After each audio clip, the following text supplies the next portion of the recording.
Hello, hello. You're listening to Occupolitics, a Harry Potter reread podcast focusing on politics in the wizarding world. As always, I'm Adri, one of your hosts, and a recovering English major. And I'm Helene, your co-host and producer. And today, we're going to be talking about Chapter 30, The Sacking of Severus Snape of Harry Potter and the Deathly Hallows. Yes, we are, but I think we have a big piece of news to discuss first. Before we get into the chapter, Helene, why don't you tell us what happened in the last week? Guys, guess what? The little orange man with the tiny hands. With the tiny hands and the big booty. Ugh. I know. Got indicted. For not one, not two, not three, but 34 counts. Is it 34 or was it 35? Is it 34? Okay. 34 felonious counts. Felonious. It just sounds like beautiful.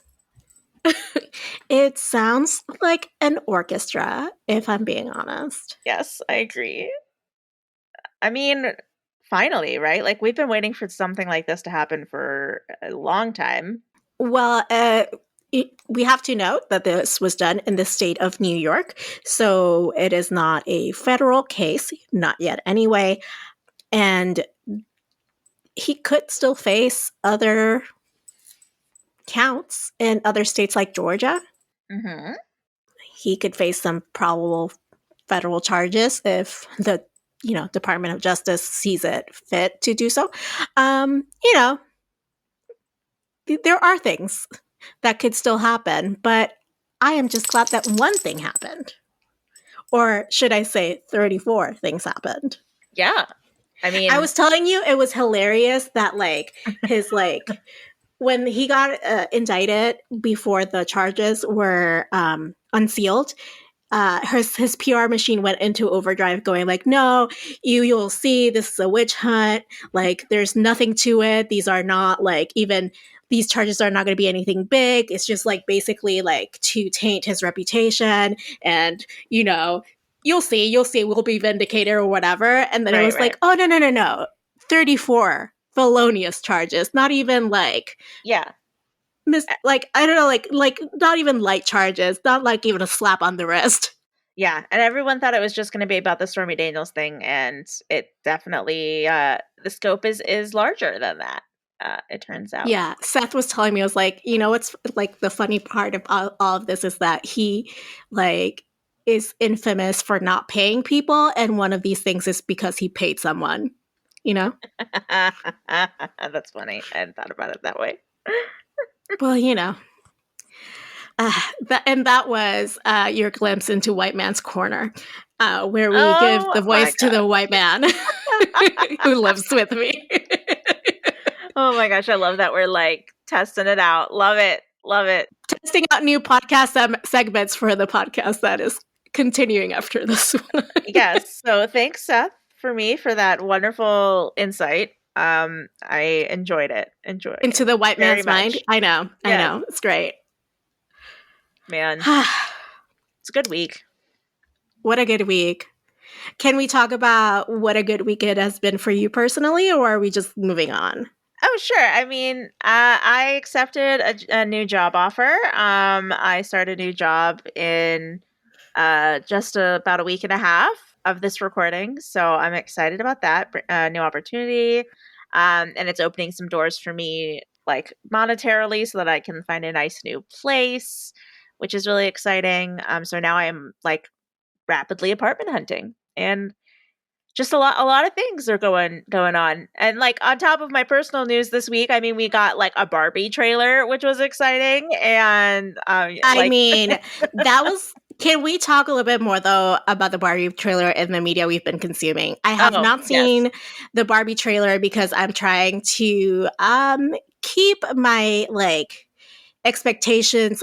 I know it's going to be great, but I don't want to spoil myself even with a trailer, but those posters are everything. Yeah. It was, the trailer is good. Really good. I really liked it. And it just makes me more excited. I saw the first trailer, but now I'm just okay, Adri, you already saw the first trailer. Let's not keep watching those other I trailers, have like even after watching this one, I have literally no idea what they're trying to do. So we can talk about it later in that segment at the end. But yeah, I'm excited for the movie. Oh, I am just overcome with joy at the idea of the Barbie movie. Listeners, I'm campaigning for Helene to come and work from home with me in May so that she and I can like go watch one of the evenings the Barbie movie and leave my husband with my daughter. Yes. Speaking of your daughter, before we even get into the chapter, we have to call her out. She celebrated her first ever birthday recently. Yes. The tiny empress is 1 year old officially. It has been 1 year to almost the day that she was carved out of me. You know? Yeah, it's crazy because I remember, recording the podcasts when when you told the people you were pregnant, when you had Livy.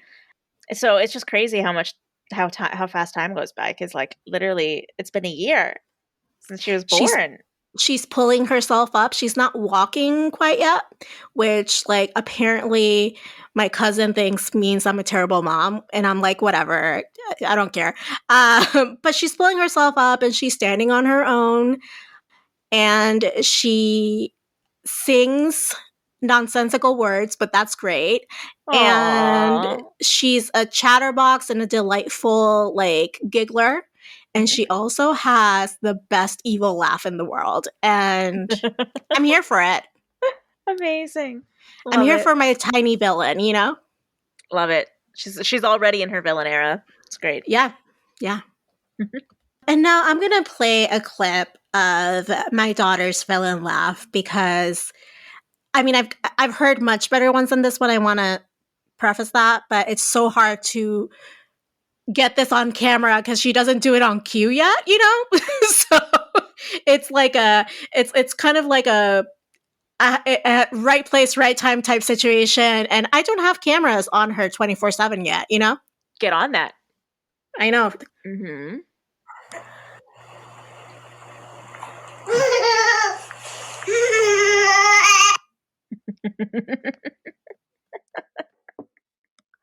Amazing.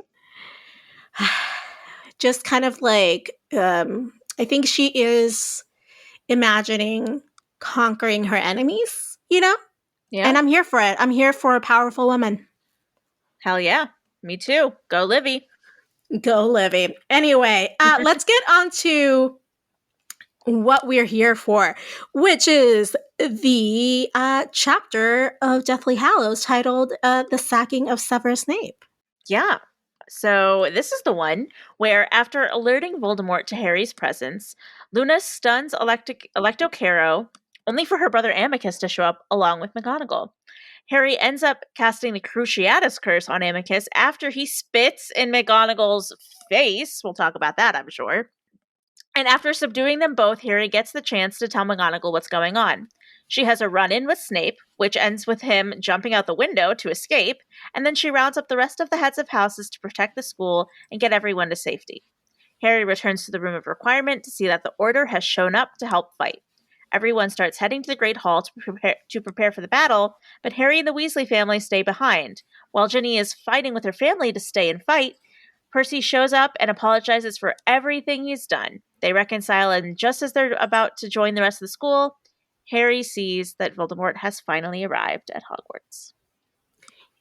Yeah, with Nagini around his shoulders, like a slave for you era Britney Spears. Yeah. Britney and Voldemort have at least one thing in common. And that is that snake. Yes, type exactly. motif. Mm-hmm. Mm-hmm. But who did it first, really, you know? When did that performance happen? Was it, do you know what year it was? In terms of like J.K. writing the book and Britney doing that iconic performance, I believe Britney did it first. 2001. And this book came out what year? I think it was later than that. It was... Yeah. Wait, when did Deathly Hallows come out specifically? I was 15 when Deathly Hallows came out. 2006? 2007? 2007. Yeah. Okay, so there you go. Yeah. Voldemort definitely saw that Brittany video and was like, I like that. I mean, first off, it's Brittany, bitch, and she did it first. Yeah. Don't underestimate the power of Brittany. Yeah, no. Look at the cultural power of one Britney Spears. Look no further. It's amazing. It's absolutely amazing. I love it. Love every second of it. Yeah, no, I'm loving every second of this conversation. Just like imagining Voldemort singing "I'm a slave for you" with Nagini around his shoulders. I can't. Guys, I need this to happen ASAP. This is the mashup that we didn't know we needed, but we actually do. Amazing. Oh, I'm surprised it doesn't have it's not out there on the internet, you know? Like the internet has so many things. Yeah. I wonder if anybody has like a photoshopped version of like Voldemort dancing to "I'm a slave for you." I don't know. You know that what I'm typing into the google.com right now. Of course. Yeah, we have to know. Images. No. Not yet. Crazy. Guys, make it happen. Like what are you waiting for? Yes, we're putting it out in the world. I'm just imagining like that iconic picture of like Britney Spears with the snake and just Voldemort's head on it, you know? Instead. Love it. Please make it happen, guys. Anyway, yeah, so this chapter, it has its moments. What was the politic that you chose, like when you read all about like the spitting in McGonagall's face, the Carrows, the Snape of it all, the Voldemort of it all? What were your thoughts as far as politics? Yeah, for this one, I went with the politics of mobilization. So the definition of mobilization in this context is the action of a country or its government preparing and organizing troops for active service. Because the thing that stood out to me the most in this chapter was just how organized McGonagall was when she like realized that they had to fight and it was time to fight and that they had to do everything to get the school ready to prepare for the battle. It's basically like the prep chapter right before the actual Battle of Hogwarts like really gets into it, right? Like we see all the hustle and bustle of everything that's going on right before and how everybody's preparing for that and trying to like to make it so that there's the lowest casualty number and things like that. And so I just found it really interesting that in the chapter we see little to no hesitation by literally everyone involved to answer the call to fight and defend the castle, even though it could mean like potentially dying and giving their life up for the cause to save the Wizarding World.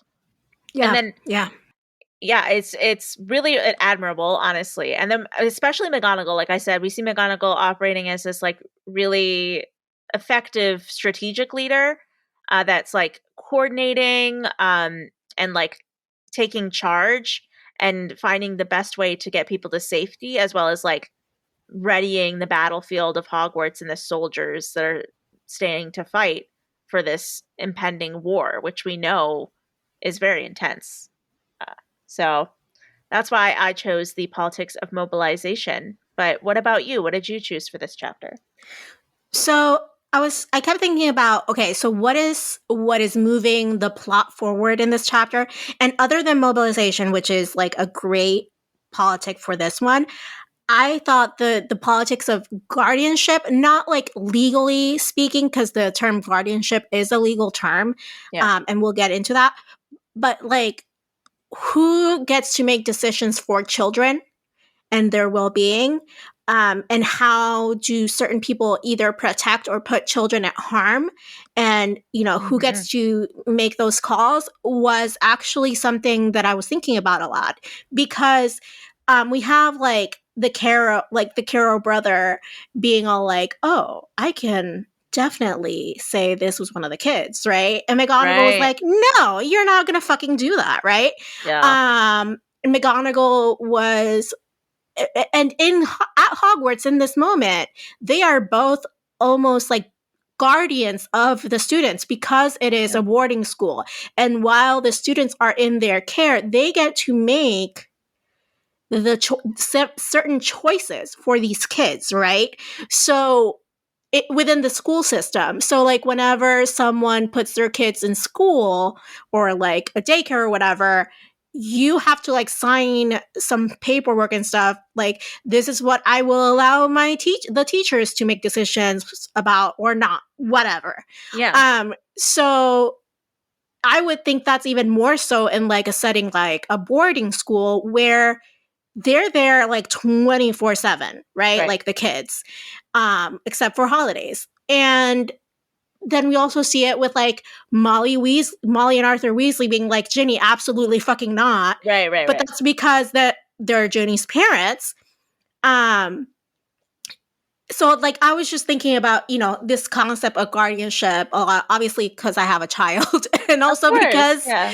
it kind of moves the story around in different ways in this chapter. Well, you know what it And makes me think of? Oh, sorry. yeah. I just wanted to put something else. And then Harry, who is of age now, which like he is his own like person and guardian now, Yeah. is able to like face off the Carrow brother because, he can make that decision for himself and he Yeah. can say, Professor, I need time to search the castle because Dumbledore entrusted this mission to me. And McGonagall isn't like, well, you're underage, so you're going to do what I say. Well, Like, he's no, not underage actually, that's though. what I'm saying. No, So, no, okay. Yeah. because he's of age, she can't say that. Right. It was my Well, point. and also he doesn't have a guardian, legal or otherwise, right now. No, So yeah, but when you're of yeah. age, you are your own guardian. Right. Yeah. So you know what this makes me think of? Because like it's obviously. You finished your points, or did you have more? Yes, I'm Okay. fine. I was like, I don't want to cut you off. But yeah, so it makes so like just the concept of like at what like people who are in charge of the decisions about a child's safety, like obviously that's somewhat determined by who's like watching over them at the time. So like when children are in school, the people at the school are in charge of that child's safety because the parents aren't there, right? Correct. So like what it makes me think of is like the people who are making decisions for children in the United States today when it comes to gun safety and mass shootings at school and like school shootings, because parents are having to send their child off to this school where they are not there and don't get to like be involved in their child's protection in that moment. So like say you send your child off to school and a shooter comes in, like you're not physically there, so you can't like make any decisions regarding how their safety should be handled. Mm-hmm. And it's just interesting, just the parallel of how, like, well, one, how McGonagall handles that responsibility in this chapter versus Mm-hmm. like how I guess the schools themselves in our cases are not the people necessarily making those decisions, but rather the state governments. So the problem with that, right? Like the problem with the people making those decisions are not the people in the classroom. They're not the Right. people who are going to bear the brunt of those decisions. And that's been a problem with our state, local, and actually federal government for a very long time. We have career politicians who have very little hands-on knowledge of the things that they're trying to pass, right? Like Right. the legislation that they're trying to pass. So we have a lot of politicians who know nothing about anatomy, medicine, or women's bodies trying to regulate women's bodies and what we Yeah. can and cannot do.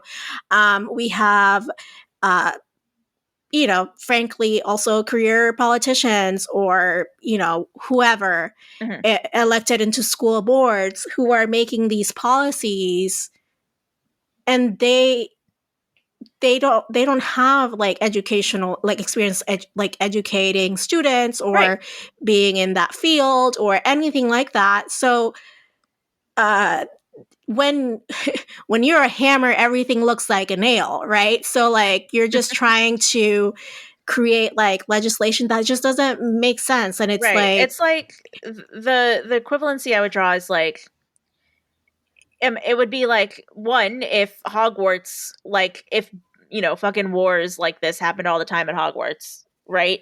And this was like something that they had to regulate because they knew it was going to happen all the time.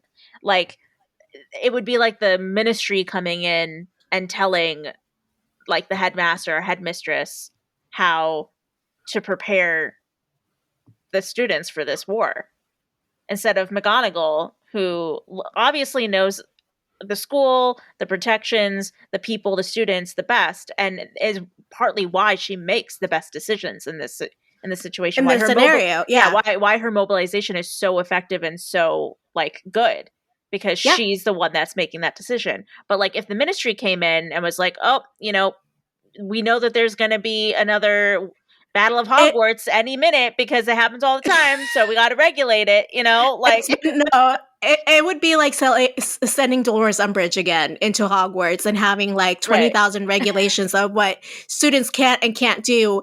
And it doesn't matter because those students are going to end up dead no matter the regulations because it's just pieces of paper. And like Yeah. her enforcing them is not going to make the students safer because she doesn't have any educational experience except that 1 year, right? Like where she was thrust into that job. Yeah. And she doesn't care about the students. She's just an administrator in a like in a school. Right. She's like a politician who was thrust on a school, and that's why she was such a terrible teacher. Yeah, exactly. So yeah, I just find it very relevant to today's climate. So yeah, I think that works really well. All right, let's talk about mobilization. What was the quote that's to you said, I can't wait to talk about this quote and mobilization?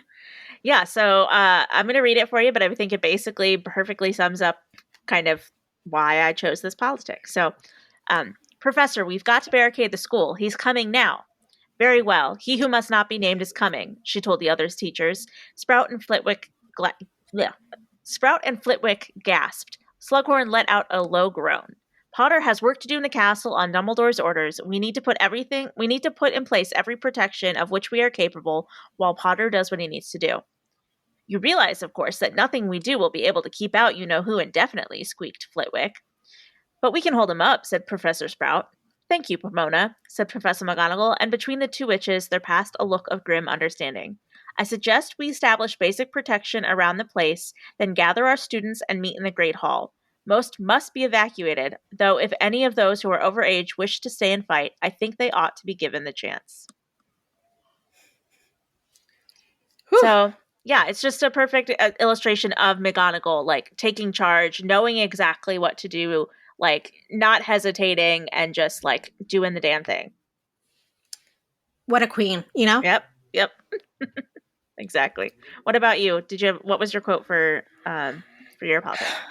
Well, yes. Despite me reading the wrong chapter for today, which is, again, very on brand for me. You're exposing yourself. I wasn't going to say anything. I like to keep it 100 with everyone. Oh my goodness. You told on yourself. I always do. Like, it doesn't matter. Wait, I could have just breezed through this, and like the moment I was going to say politics smash, I was like, by the way, guys, I want you to know. Oh my gosh. Anyway, yes, I do have a quote, despite the fact that I read chapter 31 instead of 30 for today, and then had to scramble.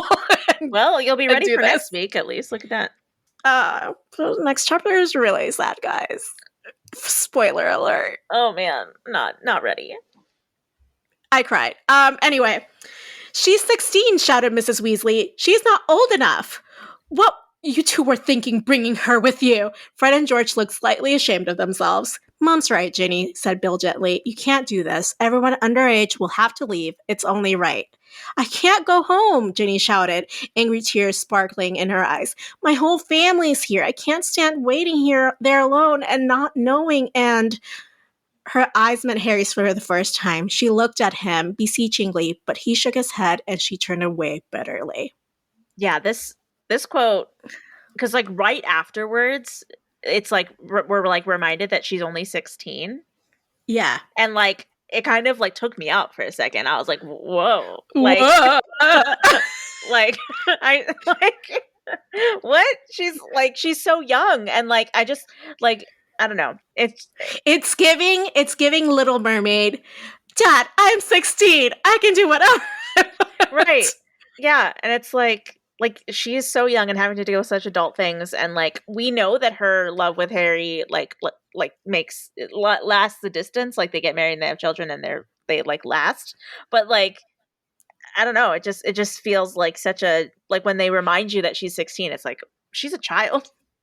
You know what surprises me a lot about the Wizarding World, and then we can get into like the quote and why I think it's guardianship. Like one of the things that really surprises me about like the author's Wizarding World is that a lot of the couples that we know of that go the distance met in school and like had been dating since they're like 15 or 16 or wherever. And you're like, so unrealistic.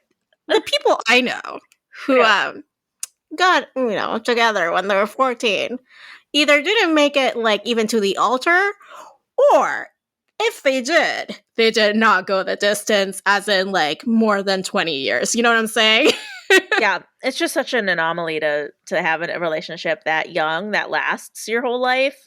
Like, so yeah. I mean, there are obviously, with caveats, there are the exceptions to the rule, of course, but your high school sweetheart, unless you like broke up because of things that like they were both going to different colleges and they knew it was unrealistic to stay together or whatever have you, and then found each other much later in life and they still have, they were still very compatible then and they got, to know each other again and didn't rush things or whatever.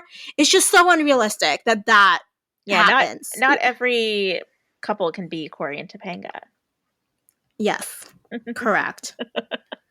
But yeah, so expand on why you chose this one for guardianship. Okay, so obviously we have Ginny being like, I want to fight, and her mom being like, you're still underage. We're not doing this, baby. And I don't know why your brothers brought you. And like, I get her frustration, right? Like, I get both sides, right? Like, as the mom like being like, no, I can still fucking tell you what to do and I want you to stay alive and out of harm's way. So you're gonna leave. I'm not gonna expose you to this. And like Ginny's like frustration of, but my entire family is here. What if something happens to y'all? Like, I don't want to be alone waiting for news. So that, of course, like imagine Ginny back at the burrow and like the clock, all the hands at the clock is like in mortal peril, like except for Ginny, who says home. Yeah, that would be like fucking insane, to be honest. Yeah. So for sure. Yeah. So in this scenario, Molly gets to make the decision because she is the de facto guardian, and also Ginny wasn't even attending Hogwarts at the time. Yeah, she was on Christmas break. Yeah. No, she wasn't on Christmas break. They stopped sending Ginny to Hogwarts after Christmas break. Oh, right. That's what I meant. Okay. So yeah, like it's, even if you might disagree with this, like it is up until the person's of age legally, parents can make decisions for their children in a lot of ways that sometimes I'm like, like when we have like parents who choose not to vaccinate their kids and they say this is like my legal right as their guardian to like choose this for them. I'm like, this is fucking insane. Like I don't fully agree with it, but like I guess to each their own. Or like prevent children from getting like the healthcare that they would need to be happy and whole. like I really disagree with a lot of that. Right. Banning books, also disagree with that. So, yeah, Right. that's the quote on guardianship. Did you have a character for mobilization? Yeah, I went with McGonagall, not surprisingly, because she's a badass boss bitch in this Yeah. chapter. So yeah, that's all I got to say on Oh, that. I mean, she's a badass boss bitch in every chapter. She was also my character for guardianship. Not, I mean, Molly was obviously a contender, but like McGonagall has the weight of like the burden of like not just the Gryffindors, but also probably like the entirety of Hogwarts underage wizards, Yeah. Yeah. and she is shielding them from harm, not trying to use them as scapegoats. Yeah. I mean, she's the badass boss bitch. Yeah, Helene, let's talk about how we see each other's politics in the series. I think, like, for your politic mobilization, the thread of like the series is that this mobilization has been put in place by Dumbledore for years, right? Like, Right. first it was like moving the stone to Hogwarts to quote keep it safe, whatever, and like all these things to like try to prevent Voldemort from regaining power, or even if he regained power, like putting in like conditions as to like if he does X this then we do X, right? So like he's been like mobilizing his troops, for lack of a better word, pretty steadily throughout the series. Yeah, I think that's good. That's a good insight for sure. For guardianship, I would say like it plays a humongous part in just like the whole background of the entire story, because the reason that Harry even needed to go to the Dursleys is like this, the fact that he had, first of all, that his parents died, his guardians became Vernon and Petunia. They were put in charge of him and his well-being, even though it was an awful decision that had to be made for his ultimate safety. But like the fact that like the whole reason they were chosen, it is like a huge part of the series, and like the only way to keep him protected from Voldemort until he became of age. So I think just that one big through line throughout the whole series is kind of dependent on Harry's guardianship. Because if he Hmm. had gone to an orphanage, or if he had gone to live with the Weasleys or anything like that, like they would have been better guardians for him in terms of his well being, but they wouldn't, like it wouldn't follow the like magic that keeps him safe from Voldemort. So ultimately, he had to stay with the Yeah, Dursleys. and also like this implies that um that magic, like in a way, works along the familial line to quote unquote preserve the best interest of like the person it's protecting, which is sometimes what legally uh, a lot of countries use to determine guardianship in the case of like orphans, which is like they prefer to keep the child with a familial source, like a relative of the parents, um, rather than place them in a situation that may or may not be better for the child. Right. Yeah, exactly.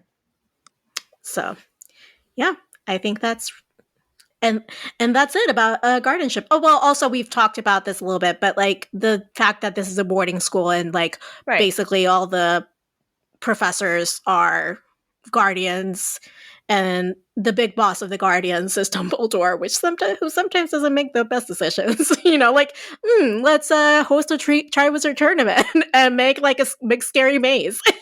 Yeah. And like, keep the school open when, students start getting petrified and stuff and all that fun stuff. Yeah, all that Uh, fun stuff.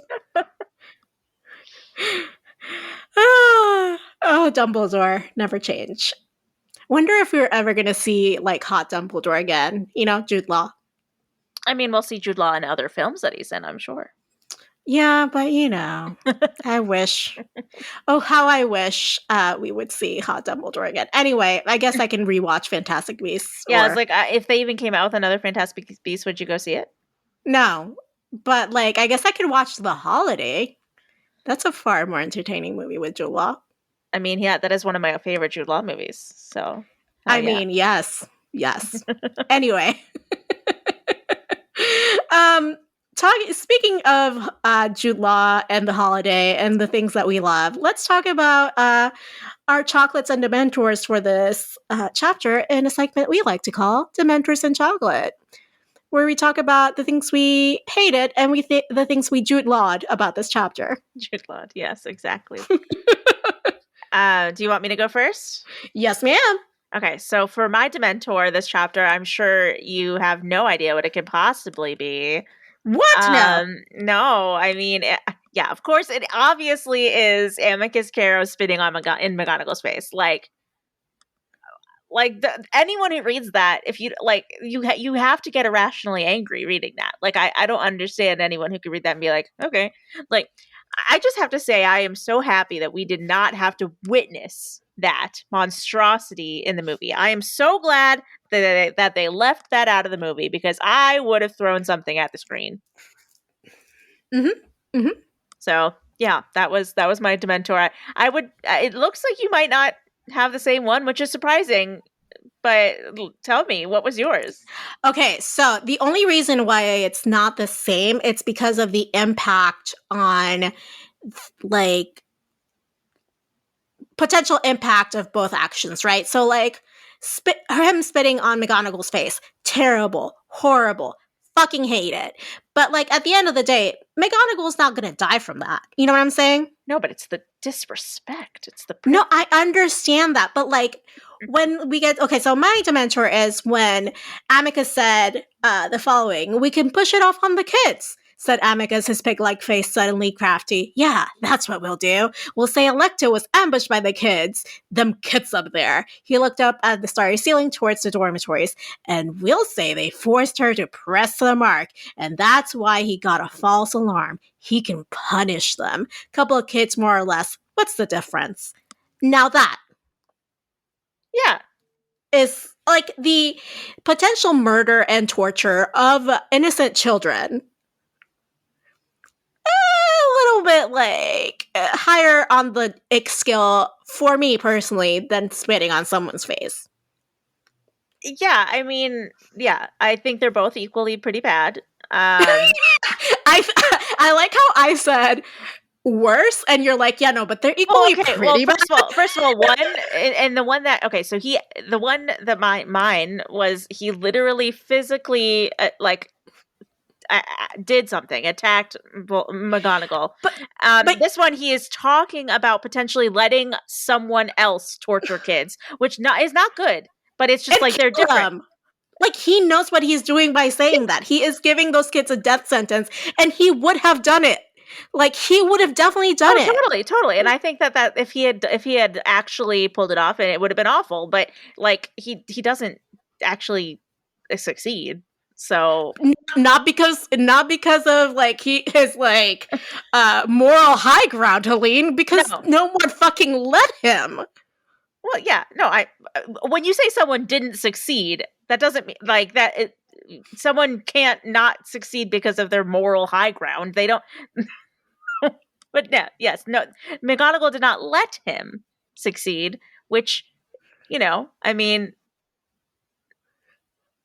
Okay, so she was disrespected for saving kids' lives. I don't know. Okay, are you telling me literally that a potential serial killer or torture or whatever is not bad for wanting to put people in harm's way or kill people? No, not at all.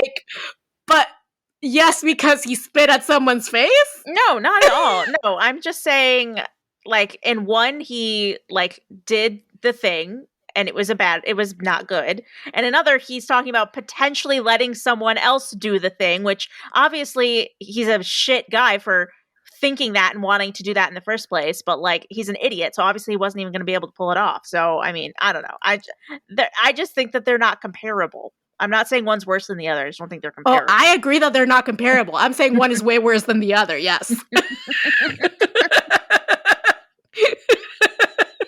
Well, obviously our listeners know that I do not advocate for children being tortured and murdered, no matter how hard you try to make it sound like I do. I'm not saying you make it sound like you do. You did that on your own. Goodness gracious. Let's move on. All right. What was your Jude Law for this chapter?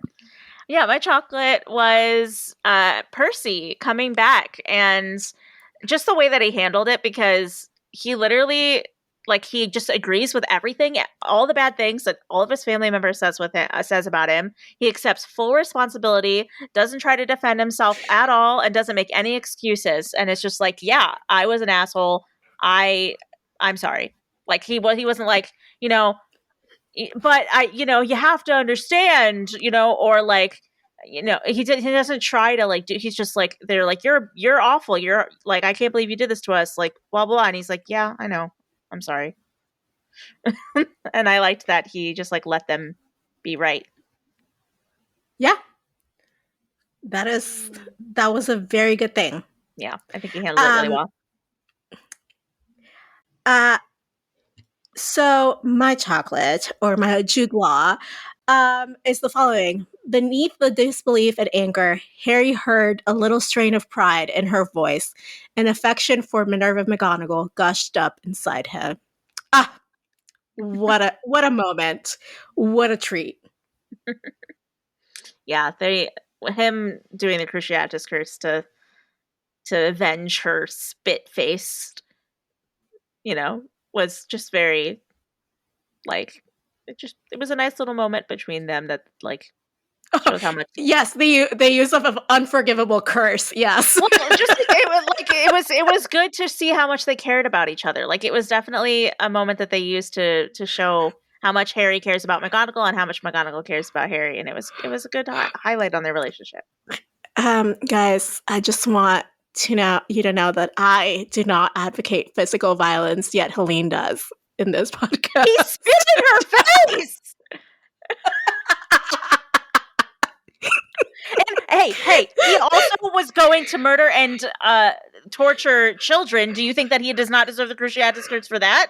He didn't kill him. He didn't Avada Kedavra him, for God's sake. Amycus Carrow. If anyone deserves the Cruciatus curse, it's fucking Amycus Carrow for the shit he pulls in this chapter. Fight me. I love riling you up. This is the best thing ever. I mean, I'm not wrong.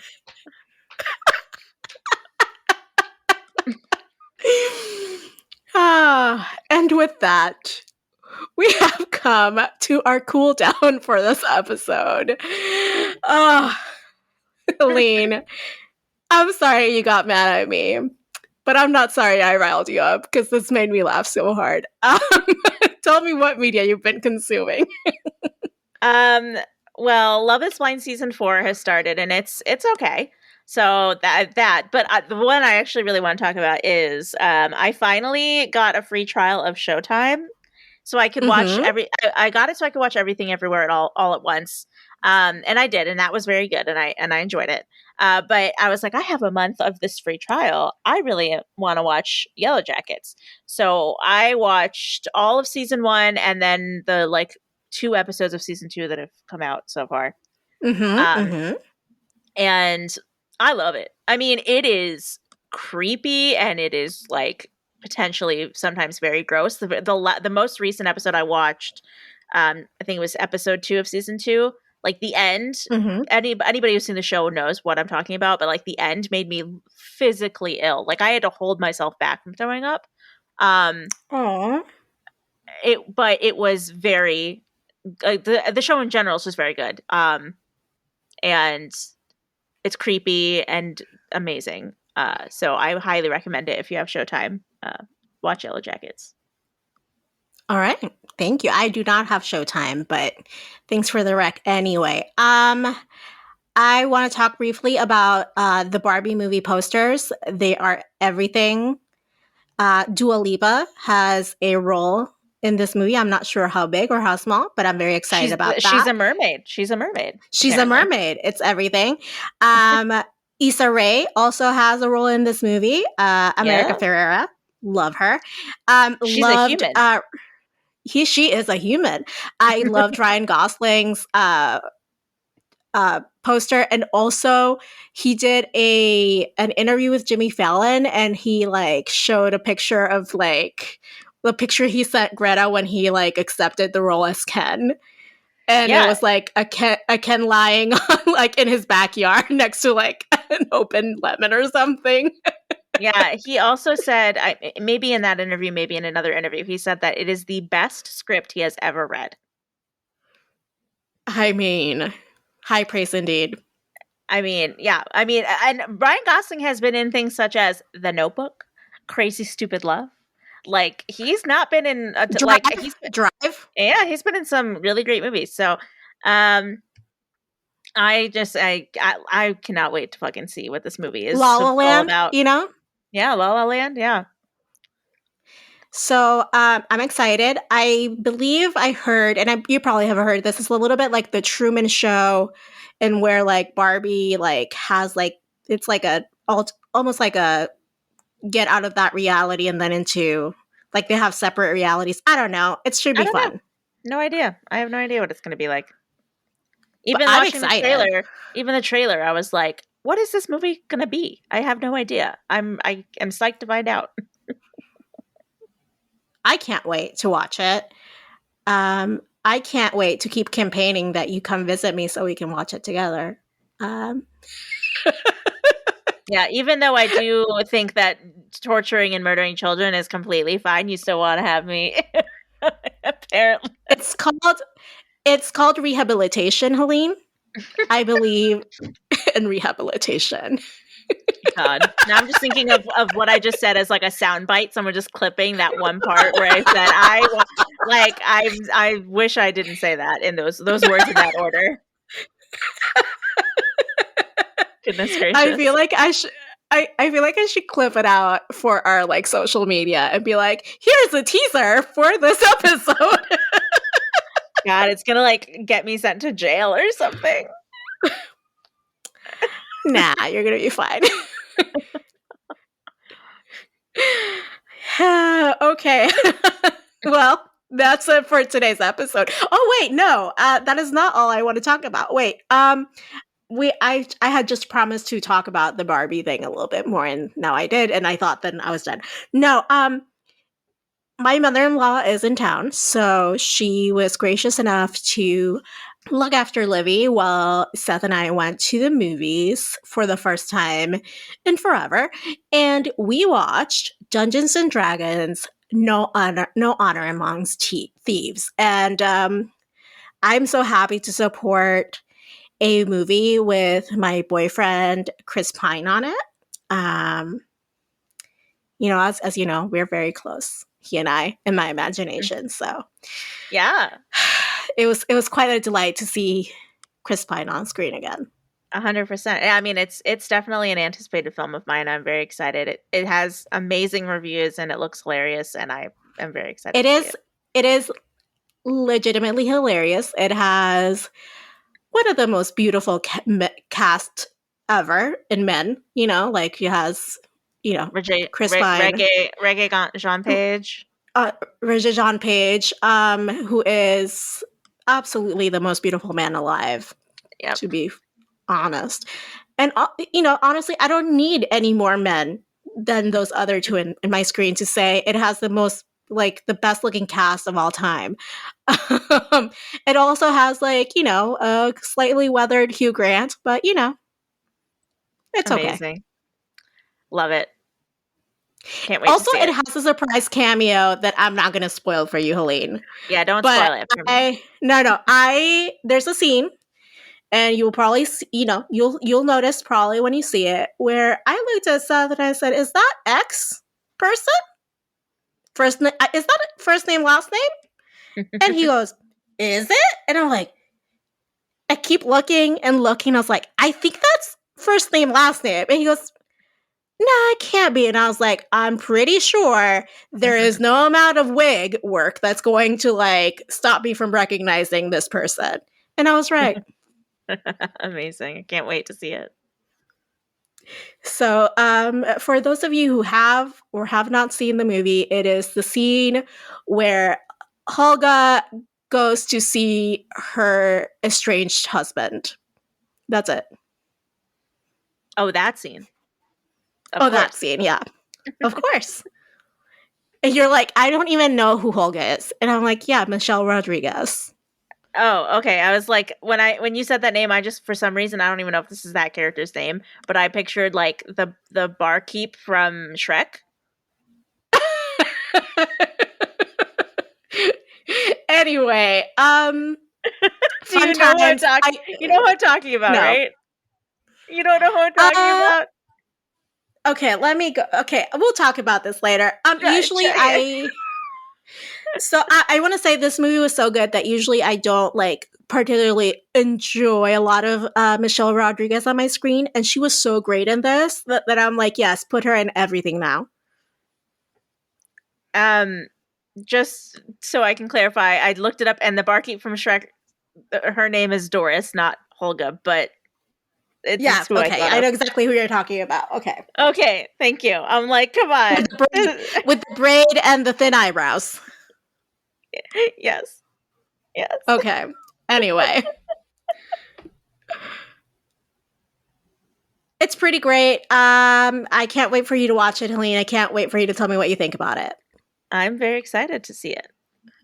All right. Well, that's it for today's episode. Please join us next week as we talk about Chapter 31 of Deathly Hallows, which is the one that I read this time, thinking it was for this episode. And that one's titled The Battle of Hogwarts. It is a very bleak chapter. I'm not going to lie. Oh, is it like it covers everything? Oh, damn. Okay. Wow. I mean, it doesn't cover everything. It covers like half the battle. Okay. Well, like the battle up until like there's some rubble. You know what I'm saying? Got it. It was like 50 minutes long. Yeah, I kind of assumed it would be a long one now. Oh well. Well, we got it. We're gonna do it. We're gonna talk about it next week. Tune in. But if you enjoyed this conversation, I mean, do whatever the heck you want, because I have asked you to give a 5-star rating after every single episode. And if you have not by now, I don't think me doing it again is really going to make a difference. But I might as well just, nudge you. Just go leave us a review. Go leave us a 5-star review on Apple Podcasts or Spotify or wherever you're listening. But like, if you haven't done it by now, I don't know what I can do to make you change your mind. Are you trying reverse psychology?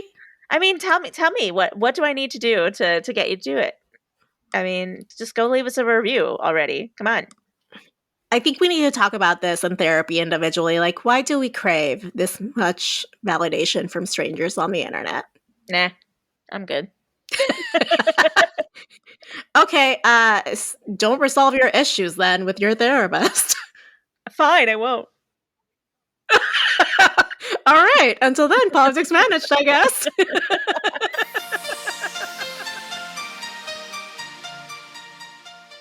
Support this show by going to patreon.com/Occhiopolitics.